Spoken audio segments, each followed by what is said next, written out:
साथियों, आप सभी का स्वागत करता हूं आप सभी के अपने channel SSTS education research centre पर।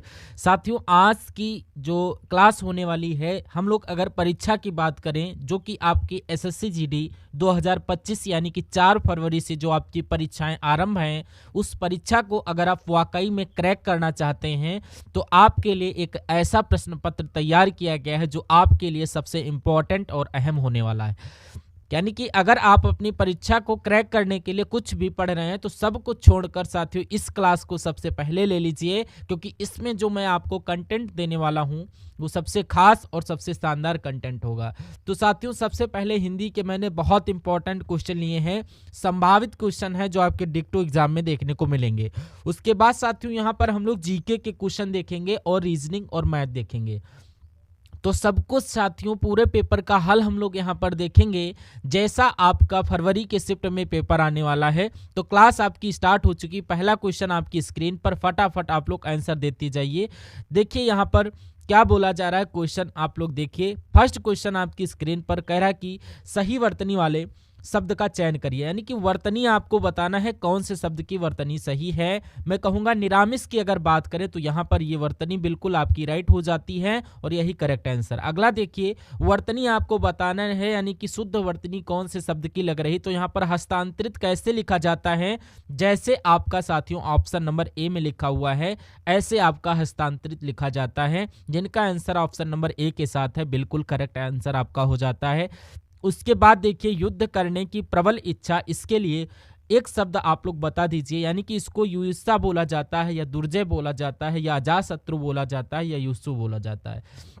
मैं कहूंगा अगर आपके एग्जाम में ये क्वेश्चन आ जाए कि युद्ध करने की प्रबल इच्छा के लिए एक शब्द क्या होगा तो युत्सा बोला जाता है। राइट आंसर ऑप्शन नंबर ये हो जाता है। नेक्स्ट नंबर का क्वेश्चन कह रहा दिए गए शब्द का समानार्थी शब्द बताइए, यानी कि झगड़ालू शब्द की अगर बात करें, झगड़ा शब्द की बात करें तो यहाँ पर समानार्थी बताइए। बैल होगा, द्वैत होगा, बैर होगा, द्वैत होगा, विरोध होगा या खार होगा। तो कहते हैं कि उन दोनों में आपस में बैर हो गया, यानी कि झगड़ा हो गया। तो यहाँ पर इसको हम लोग साथियों क्या कह सकते हैं, द्वंद्व भी बोला जा सकता है। Right answer option number B हो जाता है। उसके बाद देखिए नेक्स्ट नंबर का क्वेश्चन कह रहा है कि जो पढ़ा ना जा सके उसके लिए एक शब्द क्या होगा, फटाफट आप लोग यहाँ पर बता दीजिए।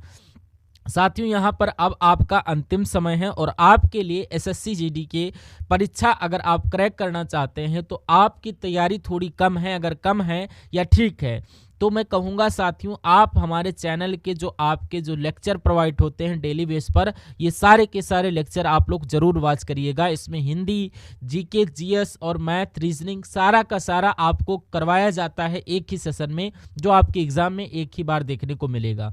दूसरा पॉइंट ये है कि आप लोग ये सारे के सारे सेशन हमारे चैनल के प्लेलिस्ट में जाएंगे, वहाँ पर जो भी आपके प्रीवियस ईयर के क्वेश्चन हो चुके हैं, प्रीवियस ईयर के पेपर हो गए, वहाँ से जितने क्वेश्चन आपके डिक्टो एग्जामिनर लेता है सारा का सारा सोल्यूशन आपका वीडियो के माध्यम से SSC GD के प्लेलिस्ट में मिल जाएगा, जिसमें आपको इंपॉर्टेंट से इंपॉर्टेंट क्वेश्चन सारे के सारे सब कुछ यहाँ पर सारे के सारे लेक्चर में करवाए जा चुके हैं। तो ये सारे के सारे सेशन आप लोग देखिए, आप लोग वहां पर विजिट करिए। चैनल पर नए हैं तो चैनल को सब्सक्राइब कर लेना, बेल आइकन को प्रेस नहीं किए हैं तो बेल आइकन को भी प्रेस कर लेना, ताकि चैनल पर जब भी वीडियो कोई नया अपलोड किया जाए तो आप तक पहुंच सके। तो आई होप आपको इतनी बात समझ में आई होगी। अब बात करते हैं जो पढ़ा ना जा सके उसके लिए एक शब्द क्या होगा, उसको तो यहाँ पर अपठनीय बोलेंगे। क्या? पठनीय जिसको बोलते हैं, जिसको पढ़ाया जा सकता है उसको पठनीय और जिसे नहीं पढ़ाया जा सकता उसे अपठनीय, जिनका आंसर ऑप्शन नंबर सी है। मैं कहूँगा बिल्कुल करेक्ट है। यहाँ पर right answer option number C के साथ जाता है। नेक्स्ट नंबर का क्वेश्चन आपकी स्क्रीन पर साथियों क्या बोला जा रहा है, यहाँ पर बोला क्या जा रहा है कि स्वास्थ्य के लिए पौष्टिक भोजन आवश्यक है या जीवनता के लिए आवश्यक है, बीमारी के लिए है या अस्वस्थ के लिए। तो यहाँ पर मैं बता दूं राइट आंसर आपका ऑप्शन नंबर ए के साथ जाएगा। अगला क्वेश्चन आपकी स्क्रीन पर साथियों क्या बोला जा रहा है कि राम ने रावण की हत्या की या वध किया या यहाँ पर मृत्यु की। तो यहाँ पर आप लोग बताइए कि या मौत किया। तो यहाँ पर साथियों खाली जगह में फटाफट आप लोग बता दीजिए कि कौन सा यहाँ पर शब्द आ सकता है। देखिए चलिए, तो अगर आपका जवाब यहाँ पर ऑप्शन नंबर ए है कि राम ने रावण का वध किया, अगर ये आपका जवाब है तो मैं कहूँगा आपका जवाब बिल्कुल सही हो जाएगा। उसके बाद देखिए अगला क्वेश्चन आपकी स्क्रीन पर कह रहा कि अपेक्षा का विलोम आपको यहाँ पर बताना है। चलिए, अपेक्षा का विलोम साथियों क्या उपेक्षा हो जाएगा और अनापेक्षा हो जाएगा, निरपेक्ष हो जाएगा या सापेक्ष हो जाएगा? तो मैं कहूँगा कि अपेक्षा का विलोम क्या हो जाएगा साथियों, उपेक्षा हो जाएगा। ये आपको मालूम होना चाहिए। सही जवाब आपका अगर है ऑप्शन नंबर ए के साथ तो बिल्कुल करेक्ट है। उसके बाद देखिए नेक्स्ट नंबर का क्वेश्चन आपकी स्क्रीन पर कह रहा है कि उसी समय में होने वाला या रहने वाला, इसके लिए एक शब्द आप लोग बता दीजिए फटाफट। देखिए जो क्वेश्चंस मैं आपको करवा रहा हूँ ये सभी के सभी क्वेश्चंस टॉप लेवल के हैं, और अगर आप इन सभी सवालों को कर लेते हैं तो मेरा मानना है कि पेपर आपका यहाँ से बाहर नहीं आने वाला। आपका जो पेपर है, जो फरवरी में जितनी भी शिफ्ट आपकी हैं, पेपर बाहर से नहीं आ सकता इन सभी क्लासेस से। तो आप लोग क्या करेंगे साथियों, अगर आपने आज से ज्वाइन कर लिया है चैनल को, तो अब जो भी रेगुलर क्लासेस हो उन सभी क्लासेस को आपको वॉच करते रहना है, सब कुछ आपको तैयार करते रहना है। अगर आप अच्छे से तैयार करेंगे तो मेरा मानना है कि आपके लिए मुश्किल नहीं होगा नंबर लाना, फाइनल सिलेक्शन को प्राप्त करना। तो मेहनत से पढ़िए, सिलेक्शन आपका हो जाएगा। कह रहा उसी समय में होने वाले को क्या बोला जाता है, समसामयिक बोला जाता है। क्वेश्चन इंपॉर्टेंट है, आप लोग याद रखिएगा। अगला क्वेश्चन कह रहा कि विलोम शब्दों का सही युग्म बताइए, इनमें से कौन सा है। चलिए देखिए और बताइए विलोम शब्द का यहाँ पर सही युग्म कौन सा है। तो ये धारा एक तरीके से पृथ्वी को ही कहते हैं, क्रोध गुस्से को ही तो कहते हैं। तो ये तो साथियों यहाँ पर समानार्थी यानी कि पर्यायवाची शब्द है। आस्तिक का विलोम नास्तिक हो जाएगा, बिल्कुल सही। तो विलोम कौन सा है, तो ये आपका ऑप्शन नंबर सी वाला है, और जिनका भी आंसर ऑप्शन नंबर सी है तो बिल्कुल करेक्ट है। नेक्स्ट नंबर का क्वेश्चन साथियों देखिए, यहाँ पर आप लोग नैनो सेकंड के अंदर आंसर दीजिए। अगर आप हिंदी के सवालों में देरी कर रहे हैं या आप बहुत टाइम लगा रहे हैं तो ये प्रॉब्लम आपके लिए बन सकते हैं। इसलिए हिंदी को और जीके जीएस को बहुत रफ्तार के साथ क्रॉस करिए ताकि रीजनिंग मैथ में आपका टाइम कंज्यूम हो सके। देखिए हिंदी को जितनी जल्दी आप खत्म करेंगे अपने एग्जाम हॉल में, वो आपके लिए सबसे बेहतर होगा।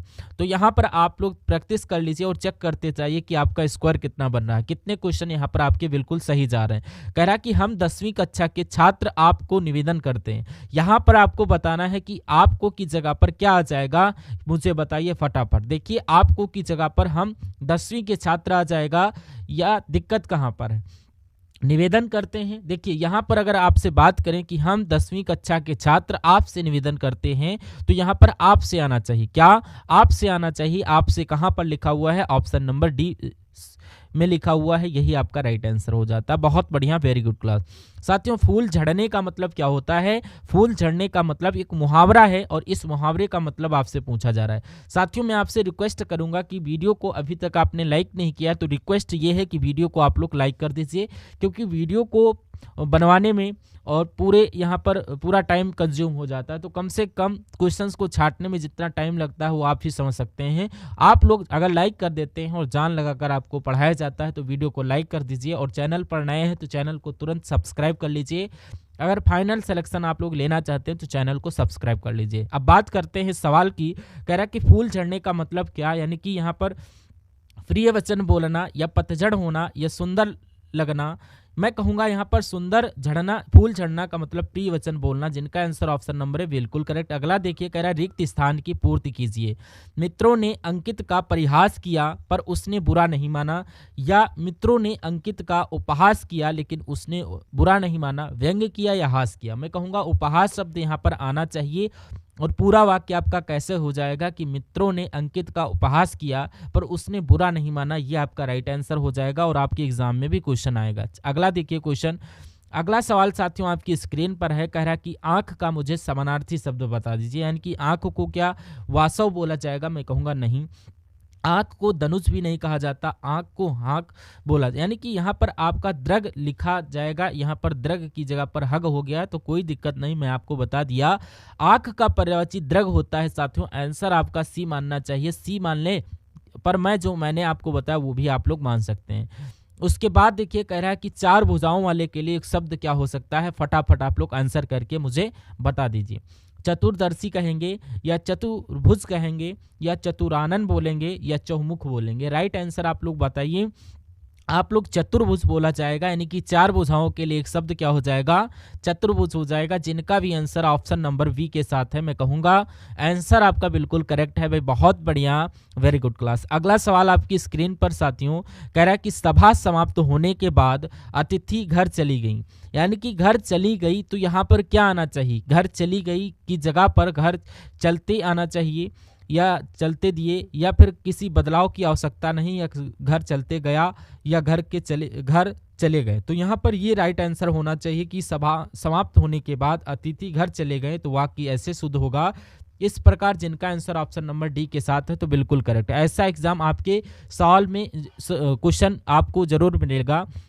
कह रहा है कि यहाँ पर दिए गए वाक्य का वह भाग याद कीजिए कि जिसमें कोई त्रुटि है, यदि कोई त्रुटि नहीं है तो कोई त्रुटि नहीं है चुने वाला भाग्य चुने, यानी कि 10 रुपया में क्या आता है। तो यहाँ पर साथियों रुपया थोड़ी ना होना चाहिए, यहाँ पर रुपये आना चाहिए, यानी कि दिक्कत हमारा 1 वाले में है, तो ये आपका ऑप्शन नंबर डी में लिखा हुआ है। ऐसे करके सवाल आएगा, आप लोग याद रखेंगे। अगला सवाल आपकी स्क्रीन पर देखिए और बताइए राइट आंसर क्या होगा। देखिए साथियों, अगर आपने इस वीडियो को अभी तक शेयर नहीं किया है तो मैं आपसे रिक्वेस्ट करना चाहूँगा कि इस वीडियो को अपने मित्रों तक शेयर कर दीजिए, यानी कि जो भी आपके जानने में मित्र हैं, संबंधी गण हैं, या रिलेशनशिप में कोई ऐसे ग्रुप्स हैं जिनमें स्टडी वाले चिल्ड्रंस हैं, तो वहाँ पर अगर आप ये वीडियो पहुँचा सकते हैं तो पहुँचा दीजिए, वीडियो को शेयर कर दीजिए, आपको दिल से धन्यवाद मानूंगा। अगला क्वेश्चन साथियों कह रहा है क्या कि शुद्ध वर्तनी, यानी कि यहाँ पर उन्मीलित, यानी कि उन्मीलित की सही वर्तनी क्या होगा, ये आपका गलत लिखा हुआ, उन्मीलित लिखा हुआ है और उन्मीलित ये आपका गलत है, और ये आपका right answer option number C के साथ जाएगा। इस प्रकार राइट आंसर अगर आपका ऑप्शन नंबर सी तो बिल्कुल करेक्ट है। नेक्स्ट नंबर का क्वेश्चन साथियों आपकी स्क्रीन पर। अब उसके बाद देखिए क्या बोला जा रहा है, यहाँ पर बोला क्या जा रहा है साथियों यहाँ पर कि जूतियों में दाल बांटना, यानी कि यहाँ पर बोला क्या जा रहा है कि साफ इनकार करना नहीं, बाधा पैदा करना नहीं, और आपस में लड़ाई झगड़ा हो जाना। तो बिल्कुल कुछ लोगों में आपस में लड़ाई झगड़ा हो जाता है, तो ये तो साथियों क्या होता है कि जूतियों में दाल बांटना ये बोला जाता है। अगर आपके एग्जाम में पूछा जाए तो आपकी मेरी गलती नहीं है, फिर आपने ये मत बोलना कि आपने बताया नहीं। मैं आपको अभी पढ़ा दूंगा, इतना एक्सपर्ट बना दूंगा कि एग्ज़ाम में आया हुआ हर एक सवाल आप कर पाएंगे। हिंदी की मैं पूरी गारंटी लेता हूँ, रीजनिंग की गारंटी लेता हूँ, मैथ की लेता हूँ, जीएस में आपको इतनी पढ़ा दूंगा कि आप 12 से 13 सवाल बिल्कुल सही कर लेंगे। बाकी सारे यहाँ पर मर्जी आपकी है, अगर आप मेहनत से पढ़ेंगे, इन सभी क्लासेस को देखेंगे तो कोई बड़ी बात नहीं है। एसएससी जीडी एक छोटी पोस्ट है और इसमें सिलेक्शन पाना आसान है, क्योंकि ये बिल्कुल आसान भी नहीं कि एकदम हलवा हो। मेहनत करोगे तो कोई चीज़ मुश्किल नहीं है आपके लिए, लेकिन अगर आप एसएससी जीडी के एग्ज़ाम को मुश्किल मान लोगे तो आपके लिए मुश्किल हो जाएगा, आसान मान लोगे तो आसान हो जाएगा। बशर्ते ये है आसान तब मानना जब मेहनत आप करने की तत्परता में हो, यानी कि मेहनत आप कर सको। तो मेहनत करिए, कोई भी चीज़ मुश्किल नहीं है। कह रहा है कि यहाँ पर गुरुजनों पर श्रद्धा रखनी चाहिए, तो आपको बताना है कि यहाँ पर दिक्कत है, यानी कि कोई दिक्कत नहीं है, यानी कि गुरुजनों पर सही है, श्रद्धा रखनी चाहिए, तो यहाँ पर कोई दिक्कत नहीं है। मैं कहूँगा यहाँ पर साथियों कोई त्रुटि नहीं है, ये वाला ऑप्शन आपका सही हो जाएगा। मैं आई होप आप लोग राइट आंसर कमेंट बॉक्स में दे रहे होंगे, इतना आपसे अनुरोध कर रहा हूं। नेक्स्ट नंबर का क्वेश्चन आपकी स्क्रीन पर स्विच हो रहा है, देखिए आप लोग अपने स्क्रीन को और बताइए। अगर आपने लाइक नहीं किया है तो लाइक जरूर कर दीजिएगा, चैनल को सब्सक्राइब करके वीडियो को लाइक कर दीजिएगा, ठीक है।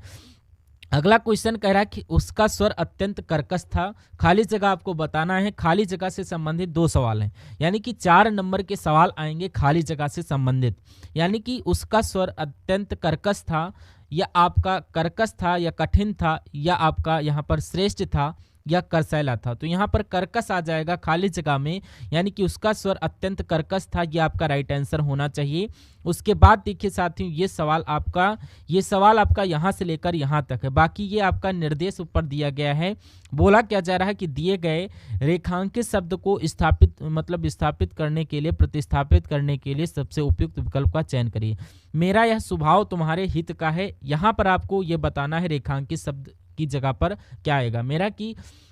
मेरा यह स्वभाव तुम्हारे हित की है, यहाँ पर ये हो जाता है कि मेरा ये स्वभाव तुम्हारे हित के लिए है, मतलब मेरा यह स्वभाव तुम्हारे हित के लिए है। अगर ये हो जाता तो मैं कहूँगा आपका पूरा वाक्य सही हो जाता। तो ऐसा कहाँ पर लिखा हुआ है? ऐसा आपका ऑप्शन नंबर सी में लिखा हुआ है। इस प्रकार जिनका आंसर ऑप्शन नंबर सी के साथ है बिल्कुल करेक्ट हो जाएगा। अगला क्वेश्चन आपकी स्क्रीन पर क्या बोला जा रहा है? कहा जा रहा है कि आज जो है अंतर्राष्ट्रीय प्रतियोगिता नहीं होगी। कुल मिला के आपको ये बताना है कि यहाँ पर कौन सा सही लग रहा है, यानी कि यहाँ पर अंत्योष्टि प्रतियोगिता नहीं है या अंत्योदय प्रतियोगिता नहीं, तो यहाँ पर अंतर्राष्ट्रीय हो जाएगा। यहाँ पर ये आपका जैसे आपका right answer option number A के साथ जाएगा, जैसे ऑप्शन नंबर ए में लिखा जाता है ऐसे आप लोग लिखना। राइट आंसर ए जिनका है आंसर आपका बिल्कुल करेक्ट हो जाएगा। उसके बाद देखिए अगले नंबर का क्वेश्चन है साथियों, आपसे पूछा जा रहा है कि पापड़ बेलना ये एक मुहावरा है और इस मुहावरे का मतलब क्या होता है मुझे बताइए। पीछे पड़ना, बेकार जीवन बिताना, या बहुत श्रम करना, या आप लोग बताइए कठिन काम करना। चलिए बताइए राइट आंसर किस ऑप्शन के साथ आपका जा रहा है। आई होप आप लोग सही ऑप्शन चूज करके हमें कमेंट सेक्शन में आग्रह कर रहे होंगे। कहते हैं कि तुमने बहुत पापड़ बेले, यानी कि तुमने बहुत मेहनत किया, बहुत श्रम किया, तो ये आपका right answer option number C हो जाता है। अगला क्वेश्चन साथियों देखिए क्या बोला जा रहा है कि उसने अपनी भूल के लिए दया मांगी। दया नहीं आना चाहिए, यहाँ पर क्या आना चाहिए ये आप लोग बताइए। यानी कि उसने अपने भूल के लिए भिक्षा मांगी, या फिर उसने अपनी भूल के लिए यहाँ पर याचना मांगी, या उसने अपनी भूल के लिए कृपा मांगी, या उसने क्षमा मांगा। तो यहाँ पर आपके पास 15 से 20 सेकंड है, 20 सेकंड ज़्यादा हो जाएंगे। 15 सेकंड में क्वेश्चंस को पढ़ के और आपको जवाब दे देना। अगर ऐसा आपको पॉसिबल हो रखा है तो एग्ज़ाम आपका बहुत अच्छा जाएगा हिंदी के सेशन का। तो नैनो सेकंड में आप लोग आंसर देने का कोशिश करिए, यानी कि आप लोग समझिए कि 10 से 15 सेकंड में आप लोग इजीली क्वेश्चन को जो है कर दें। तो मेरे हिसाब से यहाँ पर आपका क्षमा आ जाएगा, और क्षमा आपका बिल्कुल यहाँ पर करेक्ट आंसर हो जाएगा कि उसने अपने भूल के लिए क्षमा मांगी। चलिए अगला क्वेश्चन साथियों क्या बोला जा रहा है, देखिए खामोशी से तू बस मेहनत करते जा। और अगर आपकी देखिए क्या बोला जा रहा है साथियों, नेक्स्ट नंबर का क्वेश्चन बोला क्या जा रहा है साथियों, यहाँ पर देखिए बोला जा रहा है यहाँ पर साथियों नेक्स्ट नंबर 26 नंबर, यानी कि निम्नलिखित में से शुद्ध वर्तनी का शब्द बताइए। यानी कि यहाँ पर प्रशंसा कैसे लिखा जाता है, तो प्रशंसा मेरे हिसाब से जैसे साथियों यहाँ पर प्रशंसा जैसे आपका मैंने लिखा हुआ है स्क्रीन पर, तो आप लोग जैसे आपका ऑप्शन नंबर सी में दिख रहा है राइट आंसर ये हो जाता है। अगला क्वेश्चन साथियों ये आपका शुक्ल का, यानी कि ये कई बार यानी कि 10 से 15 बार ये आपकी एसएससी जीडी की शिफ्ट में पूछा जा चुका है। आपको बताना है कि यहाँ पर साथियों शुक्ल का विलोम क्या होगा। शुक्ल का विलोम यहाँ पर कृष्ण होगा। फटाफट बताइए क्या आपका सही जवाब यहाँ पर हो सकता है, बताने की कोशिश आप लोग यहाँ पर करेंगे। चलिए देखिए और बताने की कोशिश करिए, यानी कि शुक्ल का विलोम क्या होगा। राइट आंसर चूज करने की कोशिश करिए। शुक्ल के विलोम क्या होगा, यानी कि जिनका भी आंसर ऑप्शन नंबर डी आ जाता है आपका आंसर बिल्कुल करेक्ट हो जाता है, यानी कि शुक्ल का विलोम कृष्ण होता है। अब हम लोग यहाँ पर देखेंगे जीके के क्वेश्चन और 10 करंट अफेयर के क्वेश्चन। तो अगर आपकी जीके कमजोर है तो आप लोग यहाँ पर जीके के क्वेश्चन देखना, और अगर आप लोग करंट अफेयर के इंपॉर्टेंट क्वेश्चन देखना चाहते हैं तो आप लोग देखेंगे, और फिर हम लोग रीजनिंग और मैथ को देखेंगे। यानी कि पूरा पेपर आज की इस वीडियो में हम लोग डिस्कस करेंगे जैसा आपका पेपर आने वाला है। कह रहा है साथियों यहाँ पर उत्तराखंड की स्थापना किस दिवस में मनाया जाता है, तो यहाँ पर राइट आंसर 9 नवंबर को मनाया जाता है। उसके बाद देखिए कह रहा क्या साथियों यहाँ पर बड़ी संख्या में गहरी गलियों का घाटी वाले क्षेत्र को क्या कहा जाता है, तो इसको साथियों क्या बोला जाता है, इसको वेटलैंड स्थलाकृति बोला जाता है। यहाँ पर right answer option number D के साथ है। राइट आंसर आप लोग चेक करिएगा। अगला क्वेश्चन साथियों आपको मालूम होना चाहिए कि बड़ी संख्या में गहरी गलियों या घाटी वाले क्षेत्र को क्या वेटलैंड स्थलाकृति क्षेत्र बोला जाता है। अगला क्वेश्चन साथियों क्या बोला जा रहा है कि भारत में निम्नलिखित में से कौन सा पुर्तगाली वायसराय था, तो यहाँ पर मैं कहूँगा फ्रांसिस्कोस और एल्विडा, ये आपका जो ऑप्शन नंबर बी है डी अम्लिडा, ये आपका जो है पुर्तगाली थे, और राइट आंसर बी हो जाता है। अगले नंबर का क्वेश्चन साथियों कह रहा है कि निम्नलिखित में से किस देश में दुनिया का सबसे बड़ा आइस लैंड रिंक है जिसमें रेडियो कैनाल कहा जाता है। जो मैं कहूँगा यहाँ पर कनाडा की बात चल रही है, यानी कि यहाँ पर दुनिया का सबसे बड़ा आइस रिंग है जिसे रेड्यूस कैनाल का जो है आइसलैंड बोला जाता है। अगला क्वेश्चन साथियों बोला क्या जा रहा है यहाँ पर कि किस यौगिक को नॉर्वेजियन सॉल्टपीटर बोला जाता है। मैं कहूँगा कैल्शियम नाइट्रेट की जब हम लोग बात करते हैं, किसकी, कैल्शियम नाइट्रेट की जब हम लोग बात करते हैं तो इसको बोला जाता है नॉर्वेजियन और सॉल्टपीटर बोला जाता है। राइट आंसर आपका ऑप्शन नंबर सी हो जाता है। अगला सवाल देखिए साथियों, यहाँ पर आप लोग यहाँ पर आंसर देते रहिए, मैं थोड़ी थोड़ी देर में आपको बताता रहता हूं कि यानी कि राइट आंसर मेरे से पहले आप लोग देने की कोशिश करिए। आंसर ही नहीं देना है, जो सवाल आपको आते हैं उनका आंसर दे दीजिए, लेकिन जिन सवालों पर आपके जवाब नहीं मालूम हो रखे हैं तो उन सवालों के जवाब आप लोग तैयार करने की कोशिश करिए, यानी कि उन प्रश्नों के स्क्रीनशॉट लेकर आप उनको रट लीजिए जो कि आपके एग्जाम में आने वाले हैं। अगला क्वेश्चन कह रहा कि हिमाचल प्रदेश की एक मार्शल नृत्य शैली है जो तलवारों के साथ की जाती है, तो किसकी बात चल रही है यहाँ पर, खरैती आपका राइट आंसर हो जाएगा। यानी कि हिमाचल प्रदेश की एक नृत्य शैली है जिसका नाम है खरैती। अगर पूछा जाए खरैती नृत्य शैली कहाँ की है तो ये हिमाचल प्रदेश की है और ये तलवारों के साथ साथियों खेली जाती है। अगला क्वेश्चन आपकी स्क्रीन पर है, आपसे कहा जा रहा है कि सामान्यतः गर्म महासागरीय धाराएं डैश से निकट है, यानी कि कर्क रेखा के निकट से उत्पन्न होती हैं या ध्रुवों की ओर गतिमान होती हैं। मतलब कि कर्क रेखा आएगा खाली जगह में, या अंटार्कटिक वृत्त आएगा, या भूमध्य रेखा आएगा, या अंटार्कटिक वृत्त आएगा। यहाँ पर बिल्कुल एग्जाम से ओरिएंटेड क्वेश्चन है, आप लोग यहाँ पर याद रखेंगे कि सामान्यतः आपकी भूमध्य रेखा के गतिमान होती है और ध्रुवों की ओर आपकी गतिमान होती है। राइट आंसर आपका ऑप्शन नंबर सी हो जाएगा।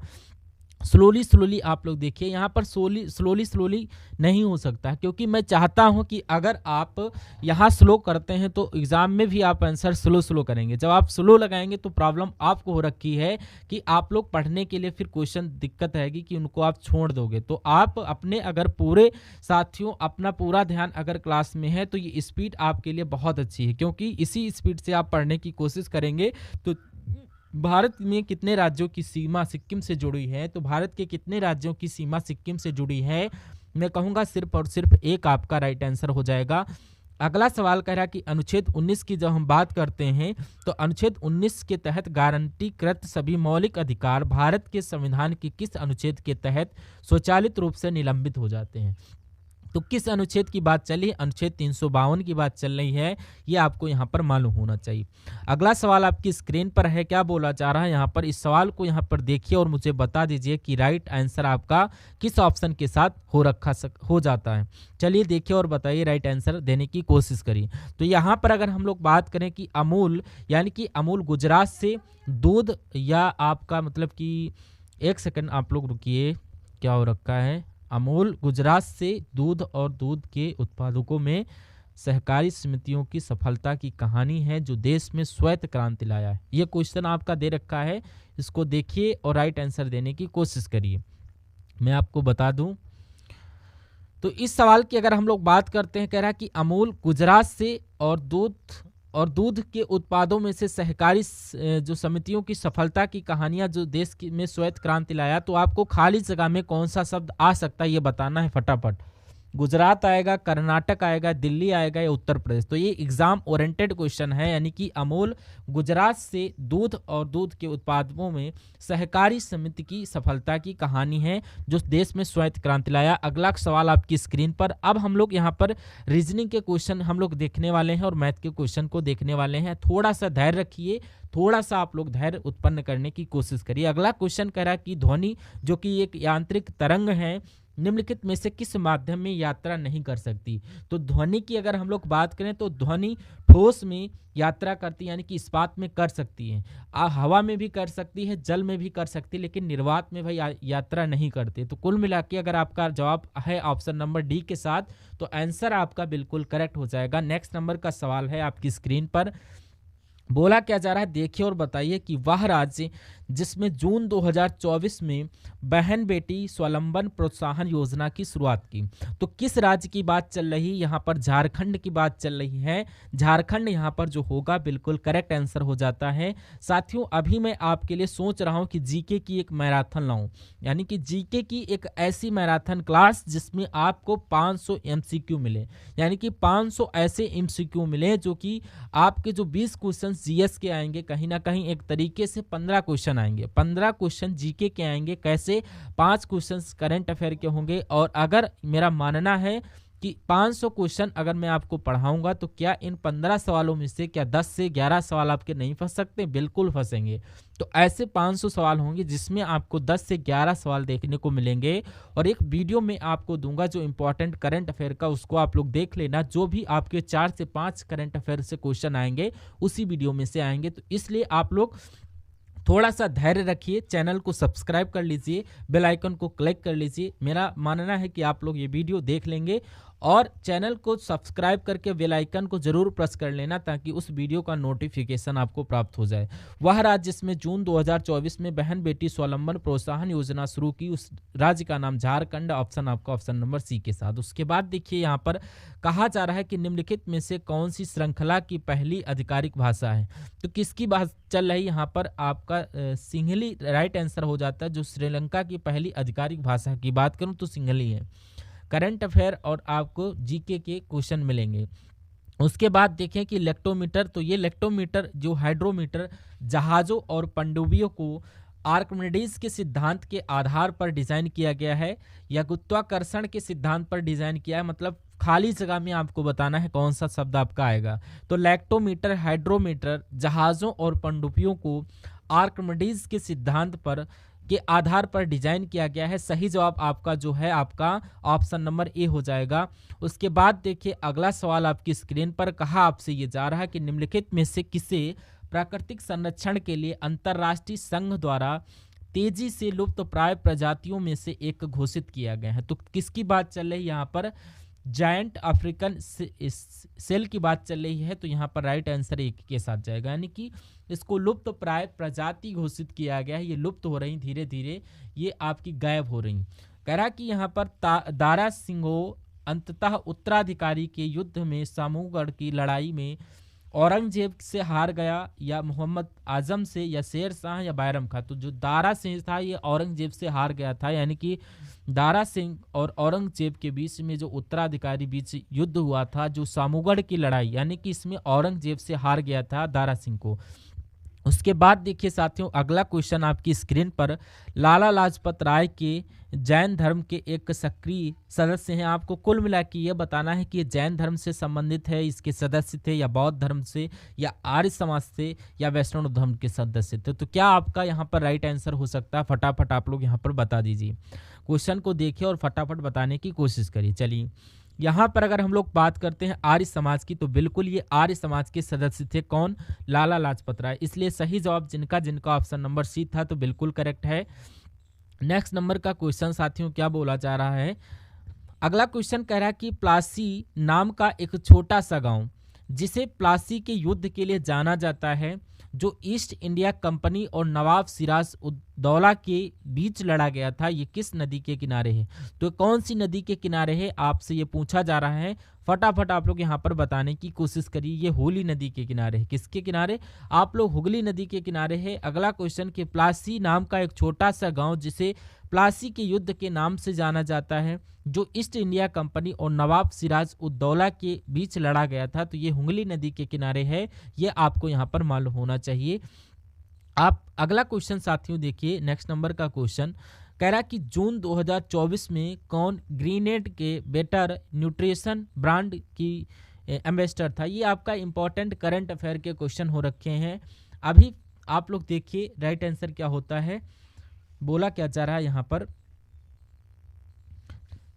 बोला क्या जा रहा है कि नेक्स्ट नंबर का क्वेश्चन है, बोले राइट आंसर किस ऑप्शन के साथ जाना चाहिए। यानी कि यहाँ पर जो आपका ग्रीन डे के बेटर जो है न्यूट्रिशन ब्रांड की जो इन्वेस्टर थे, तो ये आपकी पीवी सिंधु बनी है। Right answer option number V हो जाता है।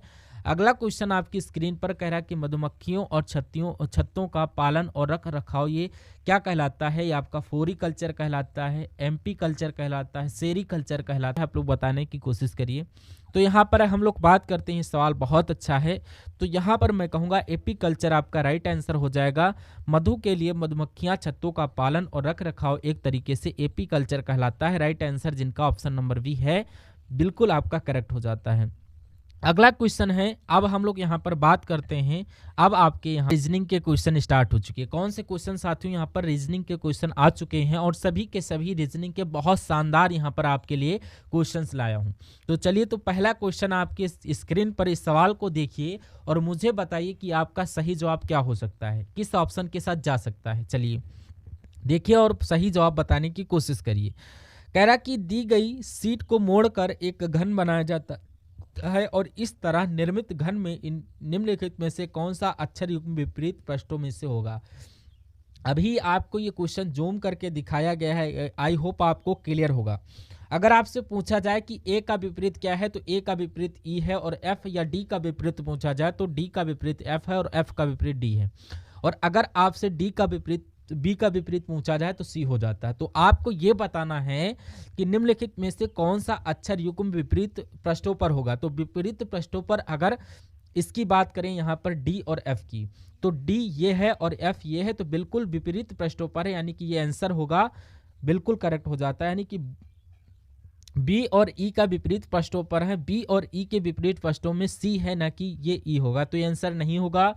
एफ और ई की बात करें तो एफ और ई के विपरीत पृष्ठ पर डी है, ना कि ये आपका ए है, तो ये आपका नहीं है, तो ये भी आपका आंसर नहीं हो सकता। सी और एफ की बात करें तो सी और एफ की विपरीत पृष्ठ पर बी है, तो ये आपका एफ नहीं है। तो मैं कहूँगा राइट आंसर आपका अगर ऑप्शन नंबर ए के साथ है तो बिल्कुल करेक्ट है। और मैं देख पा रहा हूँ कि आप लोग राइट आंसर दे रहे होंगे और अपने जो एग्ज़ाम की तैयारी बेस्ट से बेस्ट कर रहे होंगे। तो नेक्स्ट नंबर का क्वेश्चन आपकी स्क्रीन पर पुश हो रहा है, देखिए और बताइए राइट आंसर किस ऑप्शन के साथ जाना चाहिए। बहुत ही इंपॉर्टेंट क्वेश्चन हो रखा है, राइट आंसर बताने की कोशिश करिए। जो है एक ऐसा क्वेश्चन आपसे पूछा जाता है साथियों आपके एग्जाम में, अगर ऐसा सवाल डिक्टो आपके इस एग्जाम में आ जाए तो फटाफट बताइए इसका आंसर क्या हो सकता है। इसमें क्या होता है, इसमें आपको बताना होता है कि इसमें Na है, इसमें भी Na है, इसमें भी Na है, इसमें भी Na है, इसमें Ne है। तो इसमें ये तो बाद में आएगा, ये सबसे अंत। इसमें से आपको बताना सबसे पहले कौन आएगा। यू होता है, यू सबसे 21 पर आता है, यानी कि ए सबसे पहले ये आएगा। वी 22 पर होता है, फिर यू, यहाँ पर यू है, फिर यहाँ पर टी है, तो टी तो बाद में आता है, जी तो पहले आता है, यानी कि ये पहले आएगा, उसके बाद ये आएगा, यानी कि उस पहले 1 फिर 4 और उसके बाद देखिए साथियों NAV यहाँ पर लिखा हुआ है और NAV यहाँ पर लिखा हुआ है और उसकी नीचे यहाँ पर Y है, फिर I है। मैं कहूँगा 3 वाला आ जाएगा, उसके बाद 2 वाला आ जाएगा और बचा फिर ये 5 और उसके बाद 5 वाला आ जाएगा। तो 14325 कहाँ पर लिखा हुआ है, 14325 कहाँ पर लिखा हुआ है, ये आपका 14325 ऑप्शन नंबर बी में लिखा हुआ है। ये आपका बिल्कुल सही और बिल्कुल सटीक जवाब हो जाता है। बहुत बढ़िया, वेरी गुड क्लास। अगला सवाल है आपकी स्क्रीन पर, इस सवाल को देखिए और फटाफट बताने की कोशिश करिए। जिन्होंने साथियों अभी तक वीडियो को लाइक नहीं किया तो रिक्वेस्ट आपसे है वीडियो को लाइक कर दीजिए और आपका दिल से साथियों शुक्रिया करूंगा, क्योंकि अगर आपके लिए थोड़ी भी मेहनत की जा रही है और मेरा मानना है कि आप लोग इससे कुछ ना कुछ गेन कर रहे हैं, तो पूरा आप लोग अपना जो कोऑपरेट करिए। नए चैनल पर विजिट कर रहे हैं, नया चैनल है, चैनल को ज़्यादा से ज़्यादा प्रमोट करें। अगला क्वेश्चन आपकी स्क्रीन पर है, आपसे पूछा जा रहा है किसी निश्चित कूट भाषा में CAMEL को क्या लिखा जाता है, CENGN लिखा जाता है, और उसी प्रकार क्या बोला जाता है HORSE को फिर JOSUG के रूप में क्या लिखा जाएगा WHALE को। क्या आपका राइट आंसर हो सकता है, फटाफट बताने की कोशिश करिए। देखिए अगर हम लोग यहाँ पर बात करते हैं सी से, यहाँ पर क्या हुआ, ई हुआ, सी 3 पर होता है और ई आपका कितना पर, यहाँ पर 2 बढ़ाया गया, यानी कि यहाँ पर ए 1 पर होता है, सी 2 पर होता है, फिर ये 3 पर होता है, फिर से यहाँ पर 2 बढ़ाया गया है। एम की अगर बात करें, एम 13 पर होता है, एम 14 पर होता है, अभी 1 बढ़ाया गया है, और ई आपका कितना पर, 5 पर होता है। जी आपका जो कितना होता है, ये कितना 2 बढ़ाया गया। एल आपका 12 पर, एन 14 पर, यानी कि 2। जो लॉजिक आपका यहाँ पर लगा हुआ है वही लॉजिक यहाँ से यहाँ पर लगा हुआ। देखिए जरा, एच 8 पर होता है, जे 10 पर होता है, 2 बढ़ाया गया। ओ 15 पर होता है, क्यों 17 पर, 2 बढ़ाया गया। ई 5 पर, जी 7 पर, 2 बढ़ाया गया, यानी कि इसमें भी 2 बढ़ाना होगा, यानी कि फटाफट आप लोग 2 इसमें बढ़ाइए और यहाँ पर फिर 1। डब्ल्यू 23 पर होता है, 23, 24, 25 पर होता है। वाई कहाँ पर है, यहाँ पर है। एच 8 पर होता है, 2 बढ़ाएंगे तो जे हो जाएगा, तो वाई जे यहाँ पर, वाई जे यहाँ पर, इसमें 1 बढ़ा दीजिए क्योंकि यहाँ पर 1 बढ़ाया गया, 1 बढ़ाएंगे तो बी आएगा। तो वाई जे बी कहाँ पर लिखा हुआ है? ऑप्शन नंबर बी में लिखा हुआ है। जिनका भी आंसर ऑप्शन नंबर बी है, आंसर आपका बिल्कुल करेक्ट हो जाता है। वे बहुत बढ़िया, वेरी गुड क्लास। अगला क्वेश्चन आपकी स्क्रीन पर साथियों, इस सवाल को देखिए और आप लोग आंसर मुझे बता दीजिए। कहा क्या जा रहा है कि शब्दों के उस समूह का चयन करना है जो दिए गए वेन आरेख के द्वारा सर्वोत्तम ढंग से प्रदर्शित होता है। यानी कि ये आपको बताना है इंजीनियर, स्नातक और जो आपका अशिक्षित है, इसके लिए क्या बन सकता है वेन आरेख? ये तो नहीं बन सकता, क्योंकि कोई भी अगर अशिक्षित होगा तो एक तरीके से कहीं ना कहीं स्नातक नहीं हो सकता है। किसान, ग्रामीण, साक्षर, ये मैं कह सकता हूं कि कुछ साक्षर लोग किसान हो सकते हैं कुछ, लेकिन ऐसा नहीं। इसमें तो सिर्फ और सिर्फ एक कर सकता है, महिलाएं, माताएं और पुत्रियां। महिलाएं, पुत्रियां, और ये कैसे कर सकता है? मान लीजिए साथियों, यहाँ पर अगर हम बात करें, ये क्या हो गई? ये सारी महिलाएं होंगी। क्या? ये सारी महिलाएं हो गई। और जो महिलाएं होती हैं वही तो माताएं होती हैं, तो माताएं इसके अंतर्गत आएगा। जो माताएं होती हैं वो कहीं ना कहीं कहाँ होती हैं? ये आपकी कहाँ पर होती हैं? माताएं, पुत्रियां। यानी कि इस सवाल को जो right answer option number D के साथ जाएगा, जिनका आंसर यहाँ पर डी है, मैं देख पा रहा हूँ यहाँ पर right answer option number D के साथ है। तो यहाँ पर right answer option number D के साथ है, कोई दिक्कत नहीं है। अगले नंबर का क्वेश्चन आपकी स्क्रीन पर, इस सवाल को देखिए और बताइए राइट आंसर क्या हो सकता है। देखिए, वी खाली जगह एम आर खाली जगह वी खाली जगह एम खाली जगह टी खाली जगह के खाली जगह। तो यहाँ पर आपको बताना है कि ये खाली जगह है, इनमें कौन कौन से लेटर फिल किए जा सकते हैं। ये वाली, ये वाली। यहाँ पर इस सवाल को करने का एक तरीका आपको बता देता हूँ कि पहला स्टेप आपको करना है, ये सारे लेटर्स को आप लोग काउंट कर लीजिए जो खाली जगह के हैं। 1 2 3 4 5 6 7 8 9 10 11 12 13 14 15, यानी कि 15 है। तो मेरा मानना है यहाँ पर 3 का पेयर बन जाएगा या तो 5 का पेयर बन जाए, तो 5 का पेयर बन जाएगा। 1 2 3 4 5 का पेयर बना रहा हूँ, 1 2 3 4 5 का पेयर बना रहा हूँ, 1 2 3 4। आप ये काम करिए कि अंत में आपको देखना डी आ रहा है, और यहाँ पर भी डी है, यहाँ पर वी है, यहाँ पर भी, तो यहाँ पर डी हो जाएगा। तो अंत में एम आर टी आ रहा है, डी आ रहा है। तो यहाँ पर साथियों वी यहाँ पर भी है, वी यहाँ पर भी है, तो यहाँ पर भी आ जाएगा।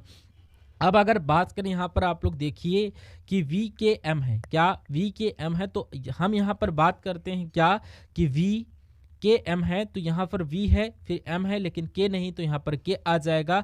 तो वी के एम हो गया, इसको भी साथियों वी के एम कर लीजिए। तो अब यहाँ पर पूरा मिल गया वी के एम आर टी, वी के एम आर डी, वी के एम आर डी। तो ये आप लोग देखिए, अगला आपको काम ये करना है कि आपको अब देखना है कि आपने क्या क्या अपने ढंग से लिखा हुआ। आपने के लिखा है और डी लिखा है, यानी कि के डे लिखा है, फिर डी आर लिखा है, यानी कि आपने देखा है के डी के आर वी आर लिखा है। तो ये कौन से ऑप्शन में है? के डी के आर और वी आर, ये आपका ऑप्शन नंबर बी वाले में है। इस प्रकार आपका राइट आंसर ऑप्शन के साथ जाना चाहिए, ऑप्शन नंबर वी के साथ। जिनका आंसर वी है, मैं कहूँगा आंसर आपका बिल्कुल करेक्ट है, बहुत बढ़िया, वेरी गुड क्लास।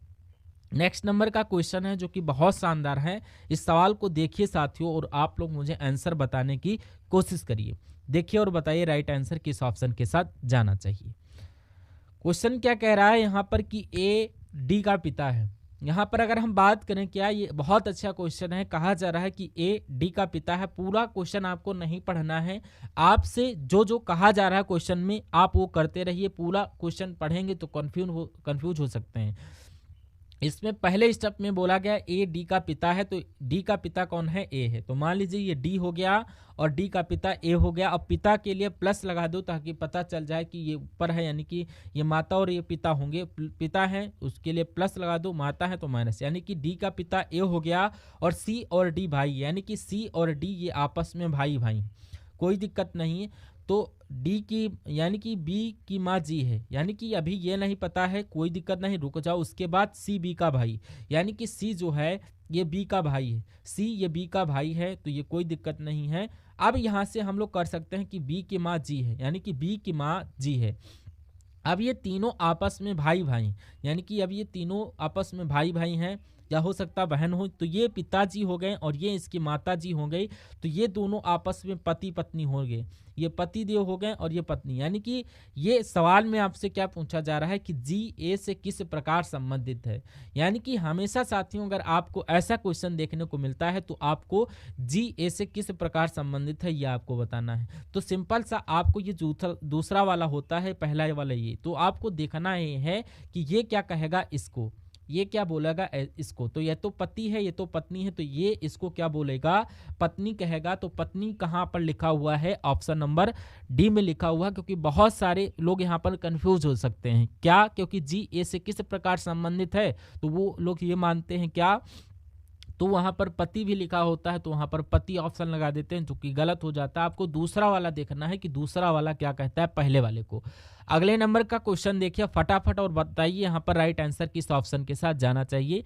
बोला क्या जा रहा है यहाँ पर कि दिए गए, कहा जा रहा है कि 19 है, ये नंबर सीरीज वाला क्वेश्चन है। 19 है और उसके बाद 38 आ गया, 19 19 38 114, फिर आपको क्वेश्चन मार्क, यानी कि अगला नंबर कौन सा होगा, फिर आपका 2280 यहाँ पर आ चुका है। देखिए और बताइए राइट आंसर क्या होगा। अब यहाँ पर अगर हम लोग बात करें साथियों की कॉन्सेप्ट की, यानी कि 19 से 19 और 19 से 38 हुआ है, तो आपको बताना, यानी कि 19 में अगर हम लोग 1 की गुणा करते हैं तब भी 19 आएगा, और 19 में जब 2 की गुणा करेंगे तो 38 आ जाएगा, और 38 में हम किसकी गुणा करें, यानी कि 38 में मेरे हिसाब से 3 की गुणा करें, यानी कि यहाँ पर इसको करेंगे तो ये आपका 3 3 हो, यानी कि यहाँ पर ये आपका 124 हो जाएगा। यानी कि जब इसकी गुणा करवाओगे, ये 1 से गुणा की गई, 2 से गुणा की गई, 3 से, तो जाहिर सी बात है 4 से गुणा की जाएगी, यानी कि 114 की गुणा 4 से करिए, यानी कि 4 चक्कू 16, 4 यानी कि यहाँ पर 456 आना चाहिए। क्या वाकई में 456 आना चाहिए? अगर थोड़ा सा शक लग रहा है तो यहाँ पर 5 से और 4 से करिए, गुणा करिए, तो यहाँ पर अगर 2280 आ गया तो 100% यही आपका आंसर हो जाएगा। लेकिन हम यहाँ पर देख सकते हैं कि 456 अगर ऑप्शन में है तो ये हमारा बिल्कुल सही जवाब है, बिल्कुल 456 ऑप्शन में है। तो जिनका भी आंसर ऑप्शन नंबर बी के साथ है, मैं कहूंगा आंसर आपका बिल्कुल करेक्ट है। अभी तो यहाँ पर रीजनिंग चल रही है, अभी आपके मैथ के क्वेश्चन होंगे, जो थोड़ा सा आप लोग यहाँ पर धैर्य रखिएगा। अगर आप पूरा पेपर पास करना चाहते हैं तो इस क्लास को साथियों अंत तक देखिएगा, ये जान भर देगी आपकी तैयारी को, और आपकी तैयारी बहुत ही मजबूत हो जाएगी। अगला क्वेश्चन आपकी स्क्रीन पर क्या कह रहा है कि यहाँ पर, यानी कि मिस्टेक को MISTAKE को 9765412 लिखा जाता है, उसी प्रकार NAKED को 84123 के रूप में लिखा जाता है। तो आपको बताना है INTMAITE को क्या लिखा जाएगा। तो कभी भी आप देखें तो यहाँ पर कुछ लेटर्स हैं, कुछ नंबर हैं, कुछ लेटर्स कुछ नंबर। तो सबसे पहला कॉन्सेप्ट आपको ये ध्यान रखना है कि कहीं ऐसा तो नहीं कि M का कोड यहाँ पर 9 हो, M का कोड 9 हो और I का कोड 7 हो। तो I का कोड मुझे यहाँ पर निकालना है, तो I का कोड अगर 7 है, क्या I का कोड अगर 7 है, तो अब ऑप्शन में आप लोग देख लें कि अगर कहीं 7 है तो यहाँ पर 7 है और यहाँ पर 7 है। N का कोड देखिए, N का कोड इसमें से मिलेगा नहीं, N का कोड इसमें से मिलेगा नहीं। N का कोड 8 है, तो 8 के 78 में, बिल्कुल 78 ऑप्शन में है। अब टी का कोड देखिए, टी का कोड यहाँ से मिल जाएगा, एक का कोड एक यानी कि 1 2 3 4 5 आ जाएगा। आई का कोड अभी आपने देखा कि 7 है, तो 7 यहाँ पर, यानी कि 78 57 कहाँ पर लिखा हुआ है, 78 57 आपका ये यहाँ पर लिखा हुआ है, यहीं पर लिखा हुआ, क्योंकि मैं कहूँगा यही आपका बिल्कुल सही जवाब हो जाएगा। और उसी प्रकार एन का कोड देखिए 9 आएगा, और एक का कोड यानी कि यहाँ पर 4 है तो 4 आ जाएगा। और टी की अगर बात करें, टी का कोड यहाँ पर 5 है तो 5 आ जाएगा, फिर 2 आ जाएगा। कुल मिला के 78 57 94 52 कहाँ पर लिखा हुआ है, ऑप्शन नंबर बी में लिखा हुआ है, और यही आपका राइट आंसर हो जाता है। चलिए नेक्स्ट नंबर का क्वेश्चन आपकी स्क्रीन पर क्या बोला जा रहा है, फेवरेट क्वेश्चन है एग्जामिनर का भी और मेरा। कैसे है कथन और निष्कर्ष वाले सवाल आते हैं आपके पेपर में, क्या बोला जा रहा है इसमें, कथन दिया गया है, 56 नंबर क्वेश्चन है। इस सवाल को देखिए और फटाफट आंसर कमेंट सेक्शन में बता दीजिए कि कथन है और 2 निष्कर्ष हैं, 2 कथन है 2 निष्कर्ष हैं, बताइए कि सही जवाब क्या होगा। कहा आपसे जा रहा है कि सभी स्कूटर 2 पहिया वाहन है, क्या कि यहाँ पर बोला जा रहा है क्या कि यहाँ पर हम बात करें कि सभी स्कूटर जो हैं सभी स्कूटर दो पहिया वाहन। तो मान लीजिए ये स्कूटर हो गए, ये आपके स्कूटर हो गए और सभी स्कूटर दो पहिया वाहन, तो ये आपके दो पहिया वाहन हो गए। तो सभी स्कूटर दो पहिया वाहन हो गए, सभी साइकिल दो पहिया वाहन हो गए, यानी कि दो पहिया वाहन के अंतर्गत साइकिल भी आएगी। अब निष्कर्ष को पढ़िए और बताइए कौन सा निष्कर्ष सही है। कह रहा है कि सभी स्कूटर साइकिल हैं। क्या? सभी स्कूटर क्या है? आपके सभी स्कूटर साइकिल हैं। अब स्कूटर और साइकिल का कोई यहाँ पर कंपोजिशन नहीं है, यानी कि रिश्ता ही नहीं। ये कहा जाता कि सभी स्कूटर दो पहिया वाहन है तो आपका राइट हो जाता, लेकिन स्कूटर और साइकिल का दूर दूर तक कोई अंतर नहीं, तो यहाँ पर ये आपका गलत हो जाएगा। और वही बात आपसे कही गई कि सभी स्कूटर कैसे हो सकते हैं साइकिलें, तो इनका कोई लेना देना नहीं, तो ये भी आपका गलत। यानी कि ना तो निष्कर्ष 1 और ना ही निष्कर्ष 2 अनुसरण करता है। ऐसा कहाँ पर लिखा हुआ है? ऐसा आपके ऑप्शन नंबर डी में लिखा हुआ है। अगला क्वेश्चन देखिए, 57 नंबर क्वेश्चन, और बताइए राइट आंसर आपका क्या हो सकता है, बताने की कोशिश करिए। देखिए क्या बोला चाह रहा है, इस क्वेश्चन को पढ़िए और राइट आंसर को क्लिक करिए। अगर यहाँ पर हम बात करें, क्या आपसे कहा जाता है कि यहाँ पर केचुए का अरजुक्की से वही संबंध है, यानी कि मछली का संबंध आपको कहाँ से बताना है। यानी कि केचुए और अरजुकी का जो संबंध बताना है, तो यहाँ पर मछली का संबंध किस रास्ते है, यानी कि रज्जुकी से है, अरजुकी से, सरीसृप से या स्तनधारी से। यानी कि केचुए का एक टाइप होता है, केचुए बहुत टाइप से होते हैं, एक टाइप होता है रुजुकी, और उसी प्रकार मछली का एक टाइप क्या होता है, रज्जुकी। तो इस प्रकार आपसे ये सवाल पूछा जाए और डिक्टो ये सवाल पूछा जाता है, डिक्टो, तो आप लोगों से पूछा जाएगा डिक्टो, आप लोग यहाँ पर थोड़ा सा ध्यान रखेंगे। उसके बाद देखिए नेक्स्ट नंबर का क्वेश्चन आपकी स्क्रीन पर आपसे कहा जा रहा है कि एक निश्चित कूट भाषा में IMPORT को G के RQPR लिखा जाता है, तो उसी कूट भाषा में EXPEND को क्या लिखा जाएगा, फटाफट बता दीजिए। यहाँ पर हम लोग सबसे पहले देखेंगे कि यहाँ पर कौन सा लॉजिक लगा है। यहाँ से ये बनाने में ये लॉजिक लगा है, वहीं पर आपको ये बताना है आई आपका किस पर होता है। मैं आपको लिखकर बताता हूँ।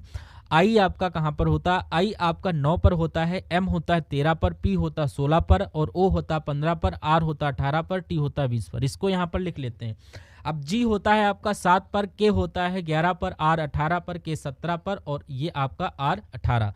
9 से 7 यानी कि यहाँ पर 2 बढ़ा है, ठीक है। 9 से 7 2 बढ़ा है, 2 घटा है यहाँ पर माइनस का। 13 से 11 हुआ है, फिर से 2 घटा है, फिर 2 घटाया, फिर साथियों यहाँ पर 2 घटाया, यानी कि अब 16 से यहाँ पर 18, यानी कि अब 2 बढ़ाया गया।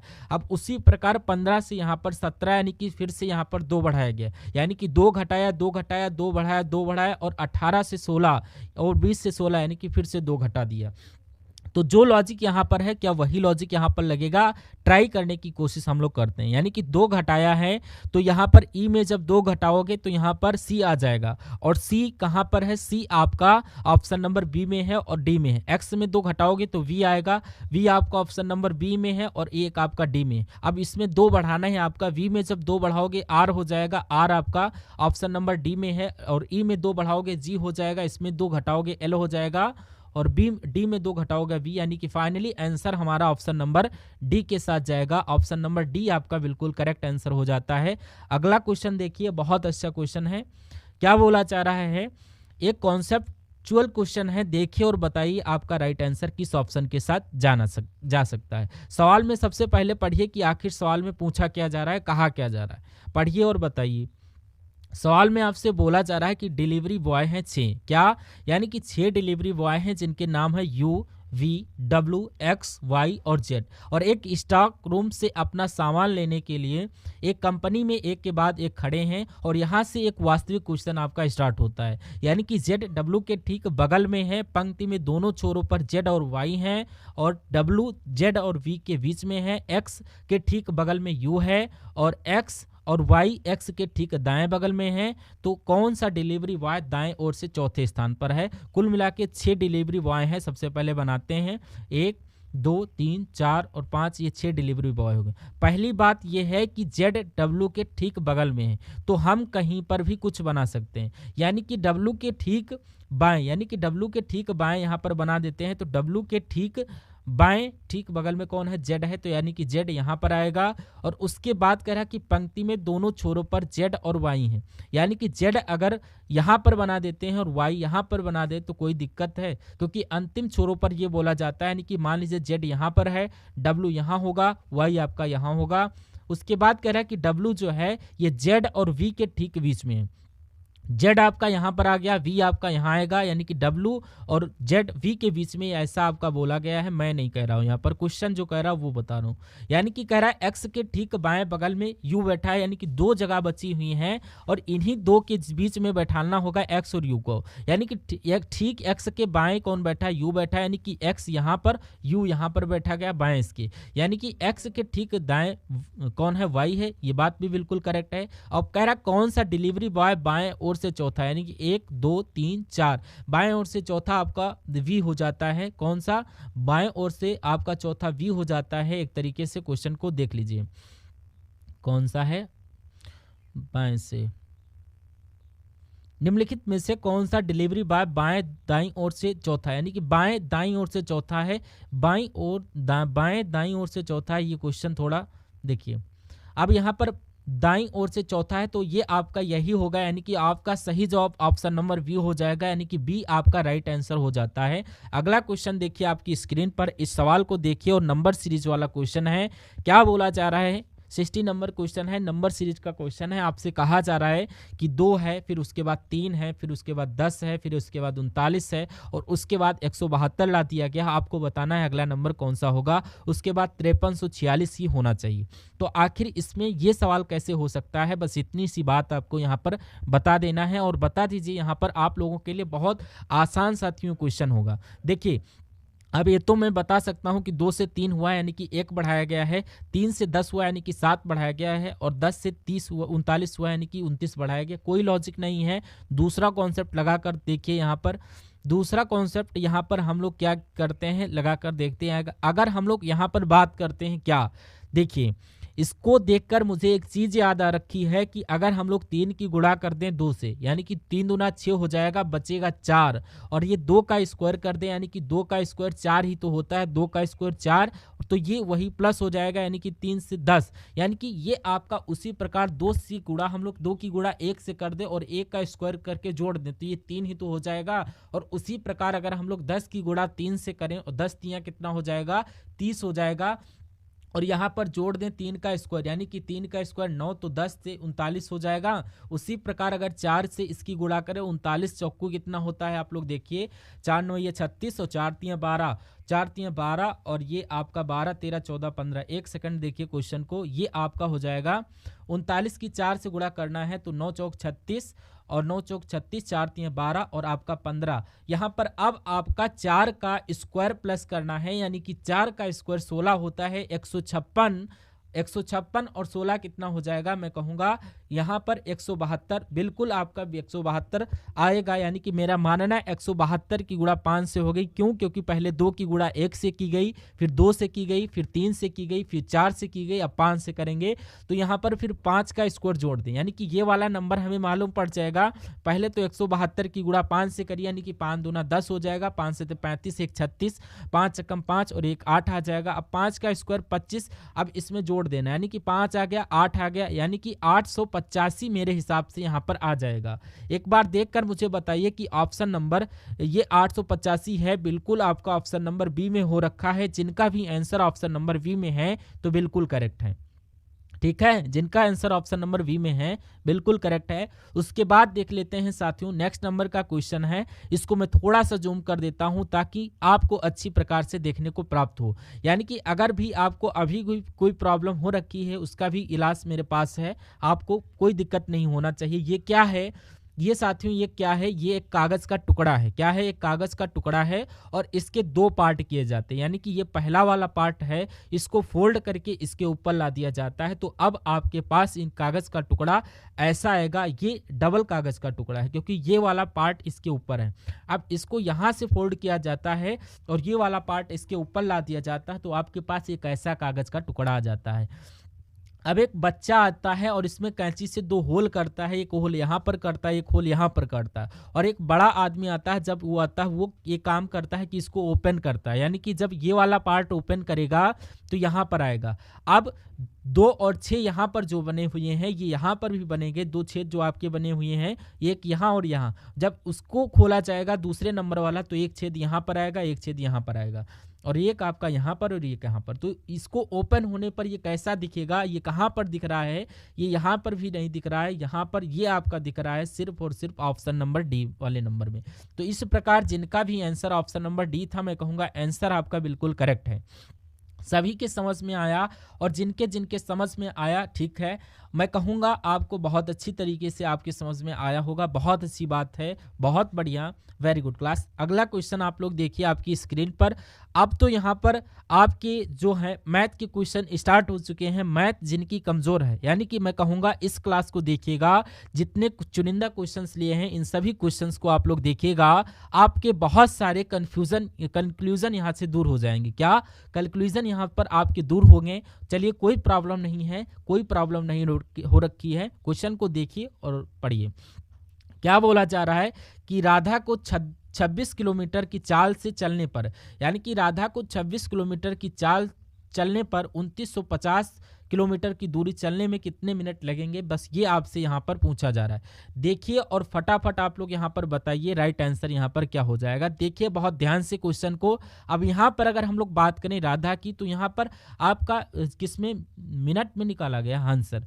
आपकी 26 किलोमीटर घंटा की अगर चाल है, तो इसको अगर हम लोग मिनट में कन्वर्ट करें, तो चाल की अगर बात करें, चाल को हम लोग कन्वर्ट कर रहे हैं। अगर 26 किलोमीटर को मीटर में कन्वर्ट करेंगे तो इसकी गुणा 1000 से करवाएंगे, और ये प्रति घंटे के हिसाब से ये है, लेकिन हमें मिनट के हिसाब से निकालना है, तो बटे में 60। ये एक तरीके से मीटर प्रति मिनट में आपकी चाल आ गई, आपको इसी में निकालना। अच्छा, दूरी कितनी है, दूरी आपकी यहाँ पर मीटर में है, इसलिए हमने ऐसा किया 1950 मीटर ही आपकी दूरी है। तो समय आपसे पूछा जा रहा है, यानी कि कितने मिनट लगेंगे, तो समय बराबर कितना होता है, समय बराबर आपका होता है दूरी बटे चाल। क्या होता है, दूरी बटे चाल ही हो जाएगा। अब दूरी कितनी है, दूरी है आपकी कितनी 1950 है, और चाल है आपकी कितनी, चाल आपका ये, और 26,000 बटे 60, यानी कि ये अगर हम लोग इसको यहाँ पर कट कर देते हैं, यानी कि इस जीरो से इस जीरो को कैंसिल कर देते हैं, और ये आपका 1300 आ जाएगा, और ये 3,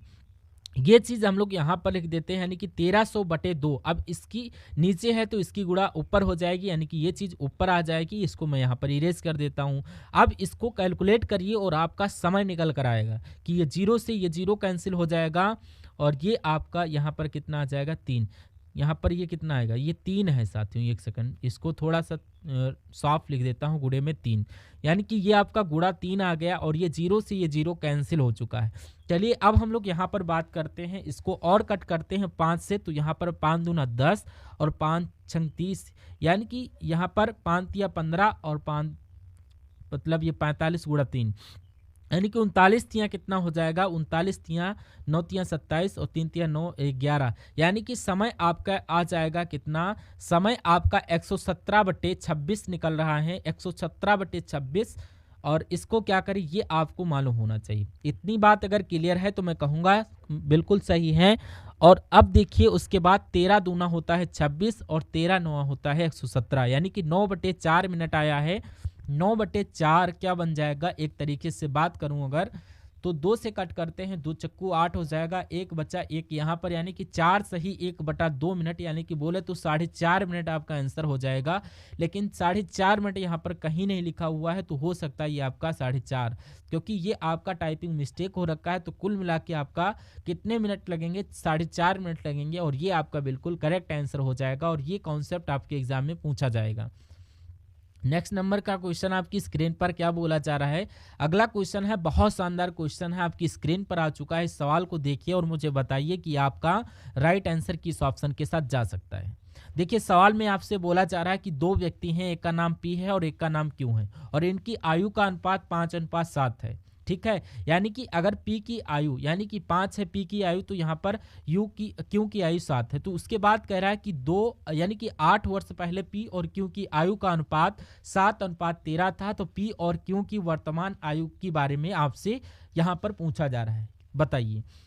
यहाँ पर अगर हम लोग बात करें, अगर हम लोग इनकी आयु कितनी है, पी और क्यू की आयु 5:7 है, यानी कि 5x और 7x, और इनकी 8 वर्ष पहले की आयु का अनुपात ये है, तो इसमें से 8 घटा दो और इसमें से 8 घटा दो, यानी कि इनके 8 वर्ष पहले की आयु का अनुपात 7:13, यानी कि 7/13। तो बस आपको इसमें से x का मान निकालना। जब आप x का मान निकाल दोगे तो आपके लिए बहुत आराम हो जाएगा। ये वर्तमान आपको तो पता है, लेकिन आपको 5x और 7x यानी कि x का मान निकाल लीजिए, और यहाँ पर x की गुणा 5 से कर दोगे तो यहाँ पर ये आपका p आ जाएगा, क्योंकि गुणा 7 से कर दोगे तो ये आपका, ये बस आपको फटाफट x का मान निकालना है। और बस एक तरीके से यहाँ पर बात करूँ तो 13 की गुणा यहाँ पर 5 से करेंगे तो 13×5 = 65 हो जाएगा, और 65x हो गया, और 13 की गुणा 8 से करेंगे 13×8 = 104 हो जाएगा, बराबर 7 दूना यानी कि 7 से करेंगे 7×7 = 49 हो जाएगा, -7 है यानी कि इसकी गुणा करेंगे तो -56।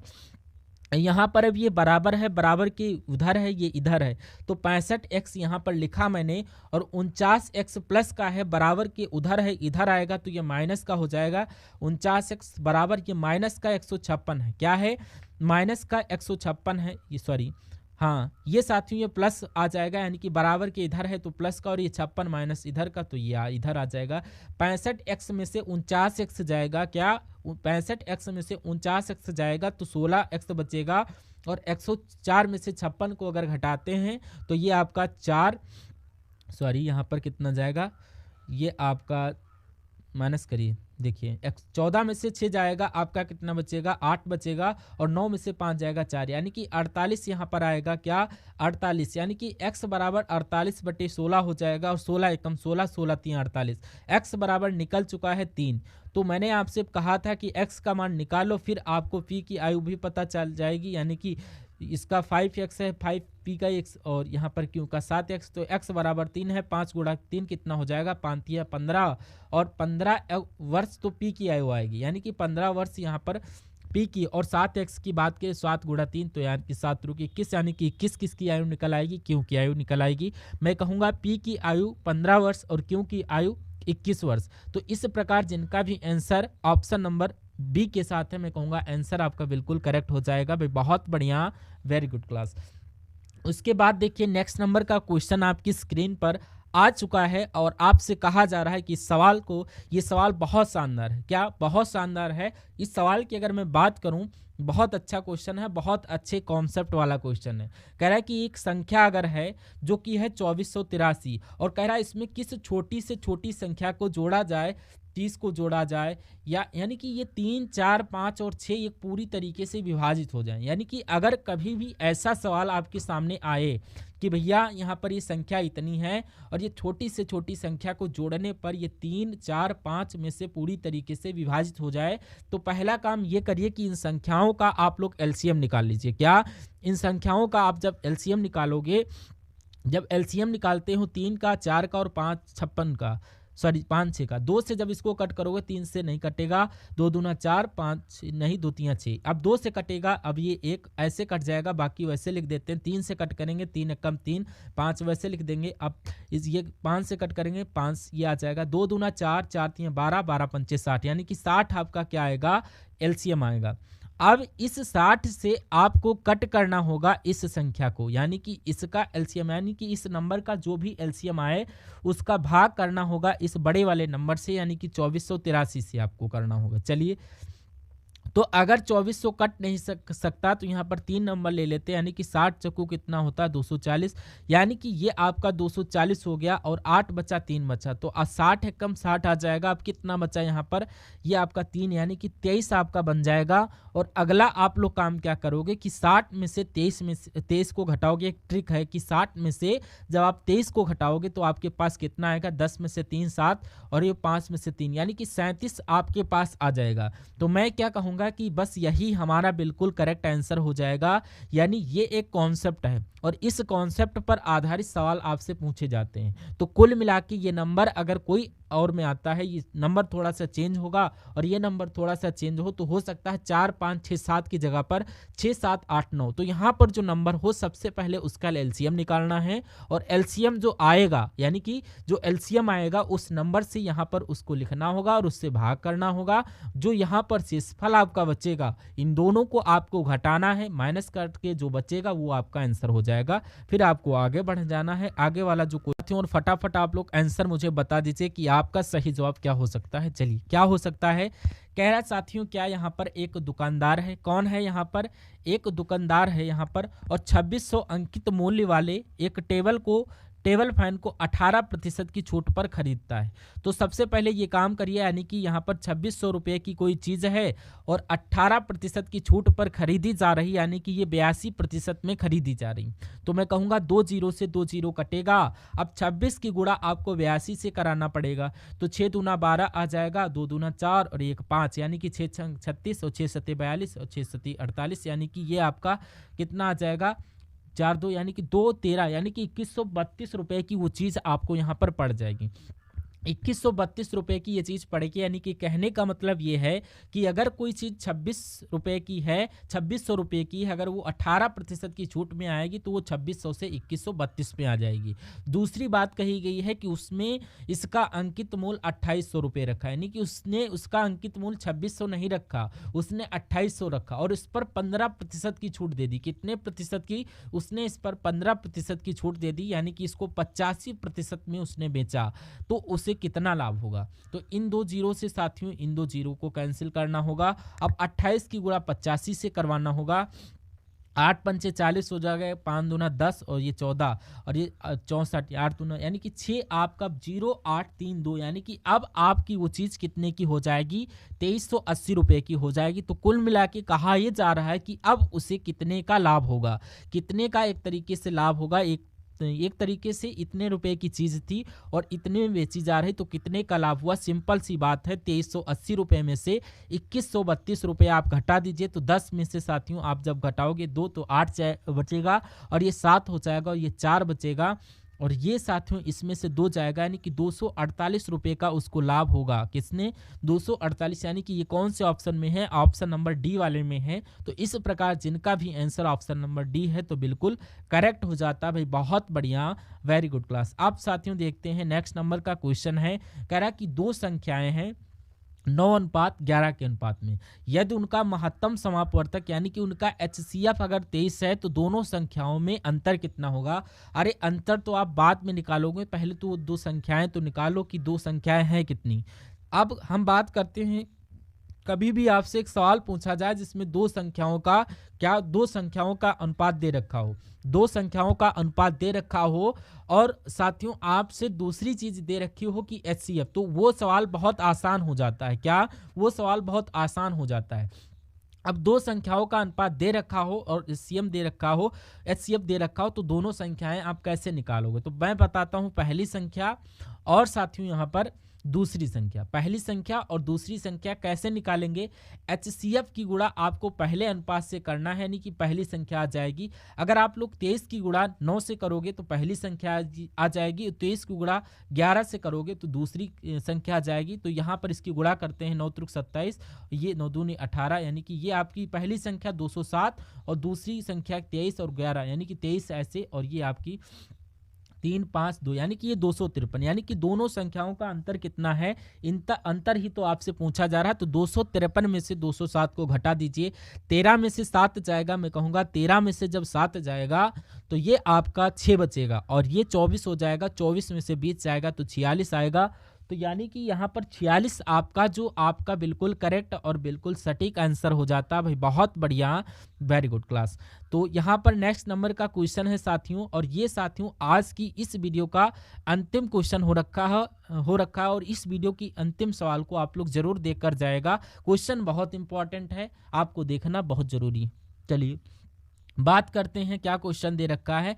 कह रहा है साथियों यहाँ पर कि 73,500 रुपये हैं, क्या है, 73,500 रुपये की धनराशि है और इसको A, B और C, D में बांटा गया। यानी कि अगर साथियों यहाँ पर 4 लोग हैं, A हैं, B हैं और C हैं, क्या है, A हैं, B हैं और C हैं और D। अगर A को दिया गया है 3 तो B को कितना दिया जाएगा, 7 दिया जाएगा, और C को कितना दिया गया है, 9 दिया गया है, और D को कितना दिया गया है, 11 दिया गया। तो A और B और D के हिस्से, यानी कि A और D के हिस्सों का योग बताना है। तो ए और डी का हिस्सा निकाल लीजिए, तो मैं आपको बता दूं, यानी कि आप इसको दो तरीके से कर सकते हो। शॉर्ट में भी कर सकते हो, क्योंकि आपके पास कुल धनराशि है, कुल धनराशि आपकी 73,500 रुपये है। आप इसको ऐसे भी कर सकते हो कि ए का भाग निकाल लो, फिर डी का भाग निकाल लो, ए का भाग निकाल के डी के भाग से जोड़ दो, फिर आपका आंसर हो जाएगा। अब ए का भाग 3 है, तो इसको हम लोग 3 से गुणा कर देते हैं और बटे में इन सब अनुपातों का योग आ जाएगा। तो ये आपका 11, ये 9, यानी कि 30, ये 21, ये आपका कितना, यानी कि 30 आ जाएगा। और उसी प्रकार हम लोग अगर बात करें ये डी का कैसे निकालोगे, तो ये आपका आ जाएगा 11 और इन सब का योग कितना है, 30 है। और इनको आपस में जोड़ लो और इसको कट करो। ये 0 से 0, 3 से 3, यानी कि ये जो निकलेगा 7350 निकलेगा। और इसकी बात करें तो ये आपका 0 से 0 कैंसिल, 3 से इसको कट करते हैं, 3 दूना 6 और एक जाएगा, 3 चौकू 12 और एक 15, यानी कि 2450 आया। तो 2450 और ये 2450, यानी कि 2450 की गुणा 11 से करते हैं, हम लिख लेते हैं। 0 आ गया, 5 आ गया, 9 आ गया, 6 आ गया, 2 आ गया, यानी कि ए का भाग तो इतना हो गया और बी का भाग कितना हो जाएगा, 26,950 हो जाएगा। तो जरा इनको जोड़िए कि आंसर क्या होगा। इनका योग पूछा जा रहा है 26,950 प्लस 7350। इनको देखिए क्या आता है, 0 0 और ये कितना आ जाएगा 13 और ये आपका 14 और ये साथियों 34 कहीं आ रहा है। 34,300 साथियों मिल चुका है। आंसर हमारा जो आ चुका है ऑप्शन नंबर डी वाला हमारा आंसर हो जाएगा। तो कुल मिला के जिनका आंसर ऑप्शन नंबर डी के साथ है, मैं कहूँगा आंसर आपका बिल्कुल करेक्ट हो जाएगा, राइट आंसर हो जाता ऑप्शन नंबर डी के साथ।